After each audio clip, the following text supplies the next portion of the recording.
Pertengkaran besar itu benar-benar mengguncang suasana rumah. Rianti yang biasanya selalu merasa berkuasa dan dihormati, kali ini harus mendengar dengan jelas bagaimana Pak Aditya melontarkan kemarahan di depannya.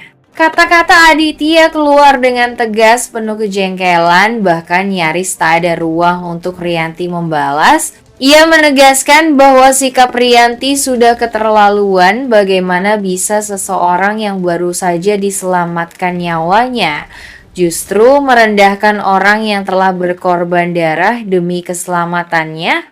Rianti seketika terdiam, wajahnya pucat, tubuhnya yang masih lemah karena baru saja pulih dari kritis terlihat gemetar.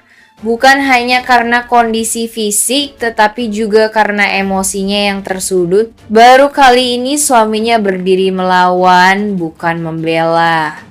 Selama ini ia merasa bisa berkata apa saja tentang Mutiara, menganggap Mutiara tidak lebih dari pembantu. Namun kini Aditya terang-terangan menunjukkan keberpihakan kepada Mutiara, membuat Rianti kehilangan pijakan. Aurel dan Kenzo yang menyaksikan semua itu hanya bisa saling pandang. Mereka kecewa melihat ibunya yang terus keras kepala, namun di sisi lain ada rasa lega karena akhirnya ada seseorang yang berani menegur dan membela Mutiara. Kenzo diam-diam semakin kagum dengan ketulusan Mutiara. Ia tahu gadis itu sudah terlalu sering diperlakukan tidak adil, namun tetap bertahan dengan hati yang sabar.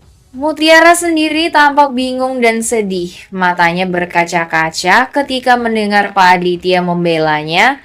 Ada rasa haru karena akhirnya ada yang mengakui pengorbanannya, namun juga ada rasa takut karena situasi keluarga ini semakin rapuh. Ia tidak ingin menjadi sumber keretakan rumah tangga majikannya, tetapi kenyataan membuatnya berdiri di tengah pusaran konflik yang semakin besar. Rianti yang merasa dipermalukan di depan anak-anaknya dan juga Mutiara mulai menaruh dendam baru. Ia merasa posisinya sebagai istri dan ibu dalam keluarga itu perlahan digeser oleh kehadiran Mutiara. Namun jauh di dalam lubuk hatinya ada getaran aneh yang tidak bisa ia jelaskan, sebuah perasaan campur aduk yang entah mengapa muncul setiap kali ia menatap Mutiara. Pertengkaran itu bukan hanya memperlihatkan retaknya hubungan rumah tangga Rianti dan Aditya, tapi juga menjadi titik penting yang mengarah pada pengungkapan rahasia besar. Siapa sebenarnya Mutiara? Dan mengapa takdir selalu mengikatnya begitu erat dengan keluarga ini? Sikap Rianti setelah dimarahi Pak Aditya semakin dipenuhi gejolak batin. Amarah, gengsi, sekaligus rasa malu bercampur menjadi satu. Bagi Rianti, ucapan keras dari suaminya saja sudah seperti tamparan. Apalagi momen itu disaksikan oleh anak-anaknya dan juga Mutiara yang selama ini ia rendahkan. Namun keadaan makin memanas ketika Gisel muncul di rumah dengan alasan menjenguk. Kehadiran Gisel bagaikan garam yang ditabur ke luka terbuka. Rianti merasa harga dirinya diinjak habis-habisan. Ia bukan hanya dimarahi, tetapi juga seolah dipermalukan di depan seorang wanita yang punya hubungan spesial dengan suaminya. Tatapannya ke arah Gisel penuh kecurigaan, sinis sekaligus ketakutan bahwa ia benar-benar bisa tergantikan. Rianti mencoba menutupi kekesalan itu dengan bersikap dingin. Ia tidak banyak bicara, hanya duduk dengan wajah pucat dan tatapan penuh kebencian. Namun diamnya Rianti bukan berarti pasrah, justru di dalam hati ia sedang menyusun strategi.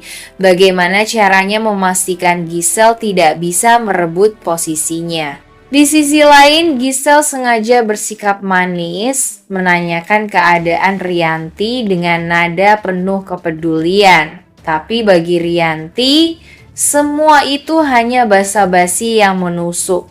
Ia semakin terpojok karena Aditya tampak lebih tenang saat berinteraksi dengan Gisel dibandingkan ketika bersamanya. Rianti akhirnya memilih menarik diri ke kamar, menahan tangis yang bercampur dengan amarah. Ia merasa dunia benar-benar tidak adil, disalahkan oleh suaminya, dilecehkan harga dirinya di depan anak-anak, dan kini harus melihat Gisel masuk ke rumahnya dengan leluasa. Dalam hati, Rianti bersumpah tidak akan membiarkan semua ini berlanjut meski dengan cara-cara yang bisa semakin berbahaya. Setelah Pak Aditya dengan tegas membela Mutiara, arah hubungan dalam keluarga itu benar-benar berubah.